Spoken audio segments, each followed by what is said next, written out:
Hello, नमस्ते दोस्तों। कैसे हैं आप लोग? आज काफ़ी समय बाद आपसे मेरा मिलना हो रहा है। पहले तो मैं आपको रत्नेश जेम्स का इस प्रोग्राम को देखने के लिए धन्यवाद देता हूं। आपसे ये भी उम्मीद करता हूं कि मैं जो छोटी छोटी जानकारियां शेयर करता हूं, आपको बताता हूं, इसका मेरा एक ही उद्देश्य रहता है कि आपके जीवन में उन्नति हो, आप आगे बढ़ें।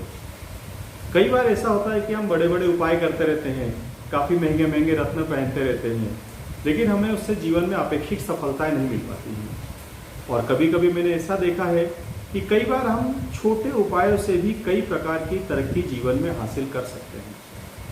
मैंने देखा है कई लोग ग्रह नक्षत्रों के नाम पे बड़ी बड़ी पूजाएं करते रहते हैं। कहीं कोई कालसर्प योग में उलझा हुआ है, कहीं कोई पितृ शांति में उलझा हुआ है, कभी कोई नवग्रह शांति में उलझा हुआ है। मैंने जो अभी तक एनालिसिस करा, इस चीज को समझा है कि ईश्वर कभी भी किसी का कुछ नहीं बिगाड़ता। सबको अपने अपने कर्मों के अनुसार ही सबका फल मिलता है और हम उसका कारण कुछ और समझ बैठते हैं। अधिकांशतः हम ये देखते हैं।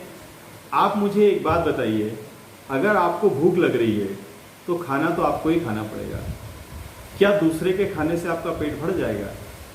इसी प्रकार हम क्या करते हैं कि पैसा दे दे करके पूजाएं कराते रहते हैं, पैसा दे करके मंत्रों का जप करवाते हैं दूसरों से।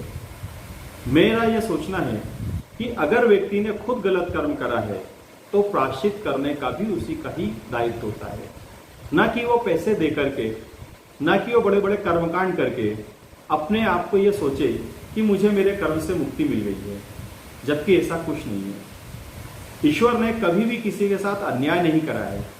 आपने कभी देखा बारिश, धूप, ठंडी, गर्मी, ये सब हर किसी को एक जैसी होती है। अगर मौसम जैसा है वो संसार सबको सब चीजें मिलेंगी। भगवान ने कभी भी किसी के साथ अन्याय नहीं करा है, ना वो कभी किसी का नुकसान करता है।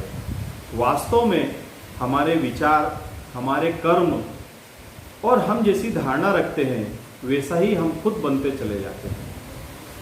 ये जरूर देखा गया है कि हर व्यक्ति के जीवन में उतार चढ़ाव आता है। ये सब समय का चक्र होता है, जिससे हर इंसान को उस अनुसार उसके कर्म, किए गए कर्मों का फल मिलता है और उसे उसका भुगतान करना पड़ता है। भगवान के यहाँ देर जरूर है लेकिन अंधेर नहीं है। अगर आपने गलत कर्म करे हैं तो आप उसके फल भोगने से कभी बच नहीं सकते। इसलिए मैं आपसे हमेशा यही कहूँगा कि सदैव अच्छे कर्म करिए, लोगों के साथ भला करते चलिए और हमेशा ये ध्यान रखिए कि अपने जो व्यवहार हमें ना पसंद हो, हम भी किसी दूसरे के साथ ना करें। आज के लिए मैं अपनी वाणी में यहीं विराम देता हूँ। आप लाइक करें, शेयर करें, फिर अगले उसमें मिलते हैं। नमस्कार।